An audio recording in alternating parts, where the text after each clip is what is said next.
আসসালামু আলাইকুম প্রিয় দর্শক, কেমন আছেন সবাই? চলে আসলাম আরও একটি গুরুত্বপূর্ণ আবহাওয়ার খবর নিয়ে।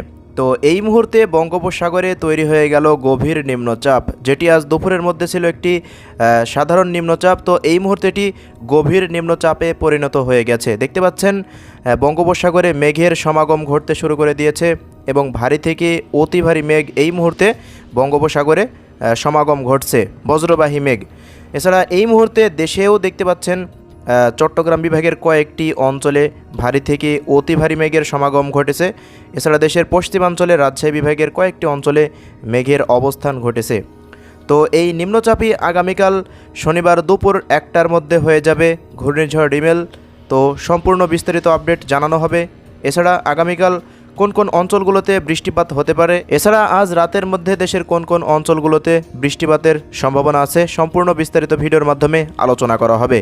এছাড়া ঘূর্ণিঝড়ের জেরে সারা দেশে কী পরিমাণ বৃষ্টিপাত আসতে চলেছে প্রত্যেকটা জেলার আপডেট দেওয়া হবে। এজন্য অবশ্যই ভিডিওটি না টেনে শেষ পর্যন্ত দেখার অনুরোধ থাকবে।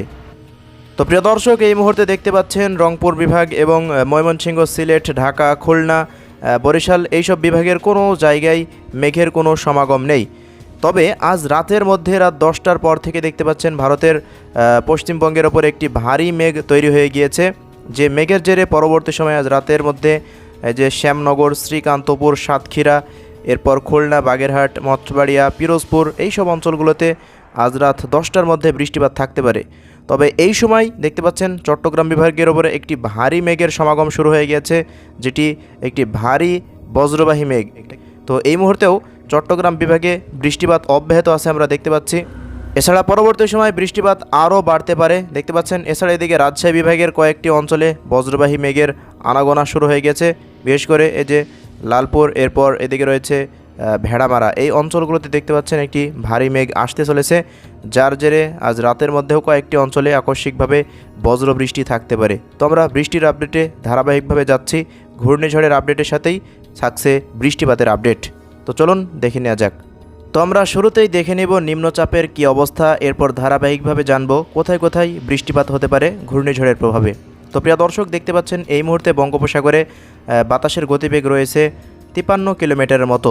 তার মানে এই মুহূর্তে একটি গভীর নিম্নচাপে পরিণত হয়ে গেছে এবং কয়েকটি অঞ্চলে দেখতে পাচ্ছেন প্রায় 57 কিলোমিটার বেগে বাতাসের গতিবেগ থাকছে। এছাড়া বঙ্গোপসাগরে এই মুহূর্তে যদি আমরা বায়ু ঝাপটা মোডে খেয়াল করি, দেখি কেমন বাতাসের গতিবেগ রয়েছে। তো দেখতে পাচ্ছেন প্রিয় দর্শক, প্রায় 70 থেকে 80 কিলোমিটার বেগে পুরো বঙ্গোপসাগরে ঝোড়ো বাতাস বয়ে যাচ্ছে। তো আস্তে আস্তে আমরা যদি পরবর্তী সময়ে খেয়াল করি, এখনও কিন্তু বঙ্গোপসাগরে কোনো ঘূর্ণিঝড় সৃষ্টি হয়নি, শুধুমাত্র একটি গভীর নিম্নচাপ সৃষ্টি হয়েছে। তো এই মুহূর্তে বায়ু ঝাপটা মোডে আছে। আমরা যদি একটু নর্মাল মোডে চলে যাই, দেখতে পাচ্ছেন আগামীকাল সকাল 10টা নাগাদ বাতাসের গতিবেগ ওই মুহূর্তে থাকছে 60 কিলোমিটারের আশেপাশে। এরপর যদি আমরা আস্তে আস্তে পরবর্তী সময়ে চলে যাই, দেখতে পাচ্ছেন বেলা 11টার পর প্রায় বাতাসের গতিবেগ 64 কিলোমিটারের মতো অ্যাচিভ করে ফেলছে। এর মানে আমরা ধরে নিতে পারি আগামীকাল 25শে মে শনিবার সকাল 11টার সময় এটি একটি ঘূর্ণিঝড়ে রূপান্তরিত হয়ে যাবে। তো ওই মুহূর্তে যদি আমরা বায়ু ঝাপটা মোডে একটু খেয়াল করি, দেখা যাক বায়ু ঝাপটা মোডে বাতাসের গতিবেগ কেমন থাকতে পারে। তো প্রিয় দর্শক, দেখতে পাচ্ছেন বায়ু ঝাপটা মোডে বাতাসের গতিবেগ প্রায় 86 কিলোমিটারের আশেপাশে থাকছে। এর মানে ওই মুহূর্তে বঙ্গোপসাগর একেবারে উত্তাল হয়ে যাবে। তো ওই মুহূর্তে উপকূলীয় কয়েকটি অঞ্চলে ঝোড়ো বাতাস বয়ে যাওয়ার আশঙ্কা, যেমন এই যে টেকনাফে দেখতে পাচ্ছেন ওই মুহূর্তে প্রায় গাস্ট মোডে 48 কিলোমিটার বেগে ঝোড়ো বাতাস বয়ে যাচ্ছে।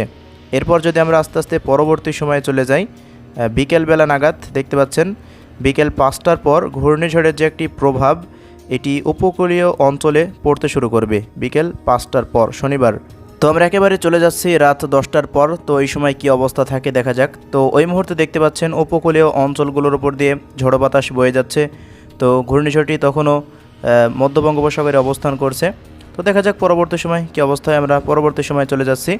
তো 26 তারিখ ভোর 4টার পরে দেখতে পাচ্ছেন 26 তারিখ ভোরবেলার দিকে অথবা সকাল 6টার সময় এই যে ঘূর্ণিঝড়টি একেবারেই উপকূল ঘেঁষে অবস্থান করবে। তো ওই মুহূর্তে উপকূলীয় অঞ্চলগুলোতে ঝোড়ো বাতাস থাকবে, সেই সাথে ছিটেফোঁটা বৃষ্টি আমরা এই মুহূর্তে লক্ষ্য করতে পারছি। খুলনা বিভাগের প্রত্যেকটা দেখতে পাচ্ছেন জেলাতে ছিটেফোঁটা বৃষ্টি ওই মুহূর্তে শুরু হয়ে যাবে। খুব ভারী বৃষ্টি না, দেখতে পাচ্ছেন প্রায় 5-6 মিলিমিটারের মতো বৃষ্টিপাত ওই মুহূর্তে প্রত্যেকটা জেলাতে থাকছে। এরপর এদিকে বরিশাল বিভাগেও সেম অবস্থা। ওই মুহূর্তে চট্টগ্রাম বিভাগে তেমন বৃষ্টিপাত আমরা লক্ষ্য করতে পারছি না। আগে দেখা যাক ঘূর্ণিঝড়টি কোথায় আঘাত হানে, এরপর আমরা বিস্তারিত বৃষ্টির আপডেট জানাবো। তো একেবারে চলে যাচ্ছি বেলা 11টার পর। দেখতে পাচ্ছেন ঘূর্ণিঝড়ের যে ডান পার্শ্ব রয়েছে এটি উপকূলে আঘাত হেনে ফেলেছে। ওই মুহূর্তে খুলনা বিভাগ, বরিশাল, ঢাকা, চট্টগ্রাম এই 4 বিভাগে ভারী ঝড় বাতাস বইতে শুরু করবে। তো আস্তে আস্তে যদি আমরা বেলা 1টার পর চলে যাই, দেখতে পাচ্ছেন বেলা 1টার পর তখনও কিন্তু ঘূর্ণিঝড়টি উপকূলে আঘাত হানেনি। তার যেই মেন পয়েন্ট সেন্টার আছে সেটি এখনও সমুদ্রের মধ্যেই রয়েছে, শুধুমাত্র তার ডান পার্শ্ব এটি উপকূলে আছড়ে পড়েছে। তো এই মুহূর্তে দেখতে পাচ্ছেন ময়মনসিংহ বিভাগ পর্যন্ত এর ইফেক্ট পড়তে শুরু করে দিয়েছে, ঢাকা বিভাগ সহ। এদিকে বরিশাল, খুলনা, চট্টগ্রাম প্রত্যেকটা বিভাগে জেলার নাম এখন আপনি যদি বলেন যে ভাই মাদারীপুরের খবর বলেন, দেখতে পাচ্ছেন মাদারীপুরে ঝড় বৃষ্টি হচ্ছে। এর মানে এই না যে কোনো জেলা বাদ যাবে না, প্রত্যেকটা জেলাতেই ঝড় বৃষ্টি থাকবে। আলাদাভাবে আপডেট দেওয়ার কোনো প্রয়োজন নেই, প্রত্যেকটা জেলাতেই ঝড় বৃষ্টি আমরা এই মুহূর্তে লক্ষ্য করতে পারছি। এরপর পরবর্তী সময় যদি আমরা চলে যাই, প্রিয় দর্শক দেখতে পাচ্ছেন পরবর্তী সময় ঠিক 26 তারিখ বিকেল 5টার সময় ঘূর্ণিঝড়ের তাণ্ডব আরও বেড়ে যাবে। তো ওই মুহূর্তে সিলেট বিভাগেও এর এফেক্ট পড়তে শুরু করছে, আমরা দেখতে পাচ্ছি। রাজশাহী বিভাগেও ওই সময় ঘূর্ণিঝড়ের হালকা যে তাণ্ডব সেটা লক্ষ্য করা যাবে। তো পরবর্তী সময় চলে যাই, দেখতে পাচ্ছেন রাত 8টা নাগাদ ঘূর্ণিঝড়টি উপকূলে উঠে গিয়েছে।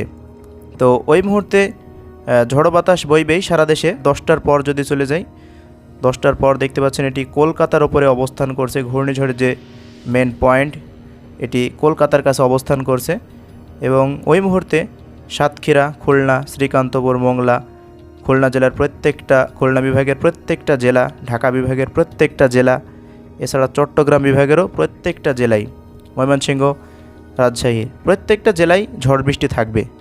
তো পরবর্তী সময় চলে যায়, দেখা যাক ঘূর্ণিঝড়টি কোন দিকে অগ্রসর হয়।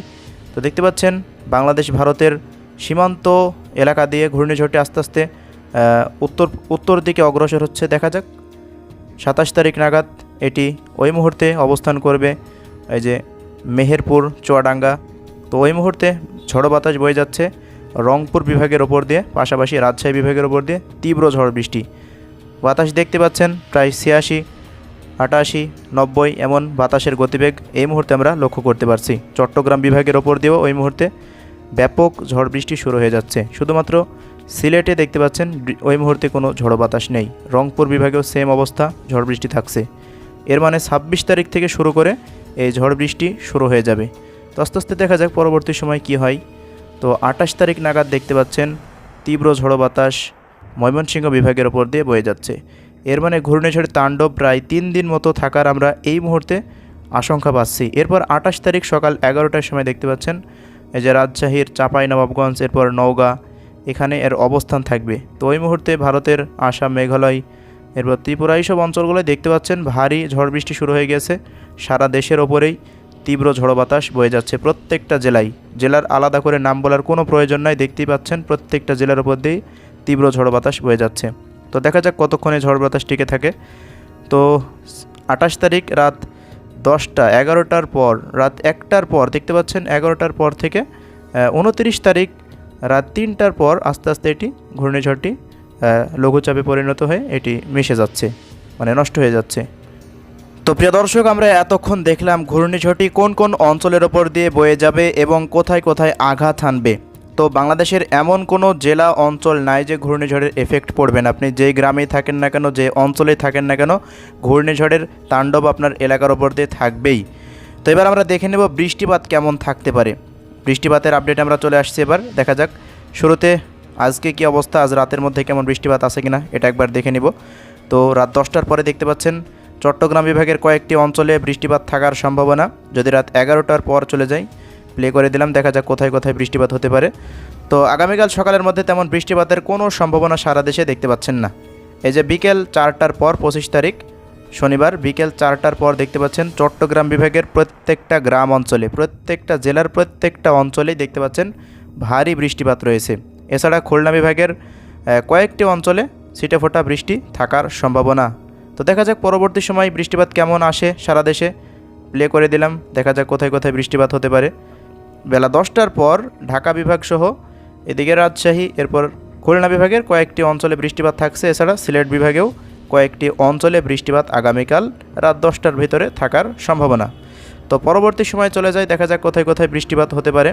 তো 26 তারিখ বেলা 3টার পর দেখতে পাচ্ছেন ঘূর্ণিঝড়ের প্রভাবে খুলনা বিভাগের উপকূলীয় অঞ্চলগুলো এবং ঢাকা বিভাগ এছাড়া বরিশাল বিভাগের প্রত্যেকটা জেলাতেই হালকা মাঝারি বৃষ্টিপাত ওই মুহূর্তে লক্ষ্য করা যাচ্ছে। এছাড়া ময়মনসিংহ বিভাগেও দেখতে পাচ্ছেন ছিটেফোঁটা বৃষ্টি।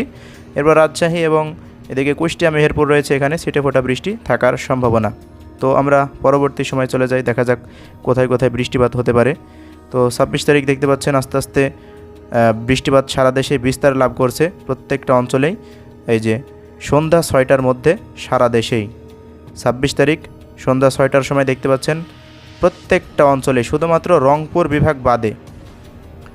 বিভাগ বাদে সারা দেশের প্রত্যেকটা গ্রাম অঞ্চলেই আমরা এই মুহূর্তে বৃষ্টিপাত লক্ষ্য করতে পারছি। আলাদাভাবে কোনো গ্রামের নাম বা জেলার নাম বলার কোনো প্রয়োজন নেই।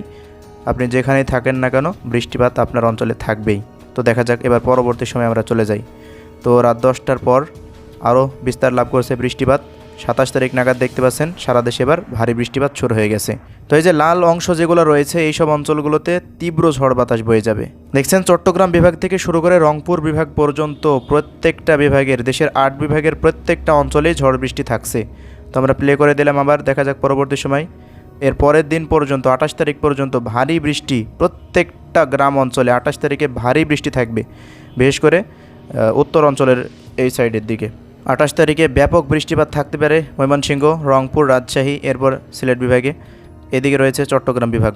এছাড়া খুলনা বিভাগের কয়েকটি অঞ্চলে বৃষ্টিপাত কম দেখাচ্ছে। এছাড়া বরিশাল বিভাগের প্রত্যেকটা অঞ্চলেই বৃষ্টিপাত আমরা 28 তারিখেও লক্ষ্য করছি। এরপরে যদি আমরা চলে যাই, বৃষ্টিপাত দেখতে পাচ্ছেন দেশের উত্তর পূর্বাঞ্চল হয়ে বৃষ্টিপাতগুলো ভারতের ওই অঞ্চলের দিকে প্রবেশ করছে। তো 29 তারিখ নাগাদও দেখতে পাচ্ছেন অনেকজন 29 তারিখের আপডেট জানতে চেয়েছেন। দেখতে পাচ্ছেন 29 তারিখেও রংপুর, ময়মনসিংহ বিভাগে এবং সিলেট, ঢাকা বিভাগে ব্যাপক বৃষ্টিপাত থাকার সম্ভাবনা। তো পরবর্তী সময় চলে যাই 29 তারিখ। এরপর 29 তারিখ বেলা 2টার পর থেকে বৃষ্টিপাত সারা দেশেই কমে যাচ্ছে। তো এই হলো বৃষ্টিপাতের আপডেট।